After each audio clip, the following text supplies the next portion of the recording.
আপনি রিপোর্ট দিতে দেরি করেন। এটি না বলে আমরা যদি বলি, আমি লক্ষ্য করলাম আপনার রিপোর্ট দিতে দেরি হয়েছে, আমি উদ্বিগ্ন বোধ করছি, কারণ আপনার রিপোর্টের কারণে সমগ্র টিমের কাজ ব্যাহত হচ্ছে। আমরা কি একসঙ্গে বসে সময়টা নির্ধারণ করতে পারি? এই ভাষায় সমাধানের আহ্বান আছে, প্রতিরোধ নয়।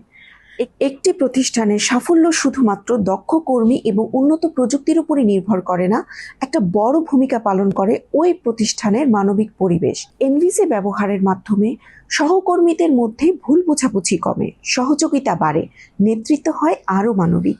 একজন কর্মী নিজেকে মূল্যবান ভাবেন, নিজেকে বিং হার্ড মনে করেন, এতে করে পারফরম্যান্স বহু গুণে বেড়ে যায়।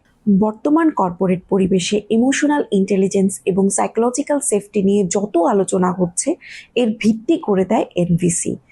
এনভিসির মাধ্যমে আমরা শিখি কিভাবে আমাদের কণ্ঠে দৃঢ়তা বজায় রাখবো, কিন্তু আমার কথার কোমলতাও কমে যাবে না। শেষ পর্যন্ত নন ভায়োলেন্ট কমিউনিকেশন শুধুমাত্র একটি কৌশলই নয়, এটি এমন একটি মনোভাব, এমন একটি চর্চা যা আপনার কর্মস্থলকে সংযোগ ও সহযোগিতার কেন্দ্রস্থলে পরিণত করবে।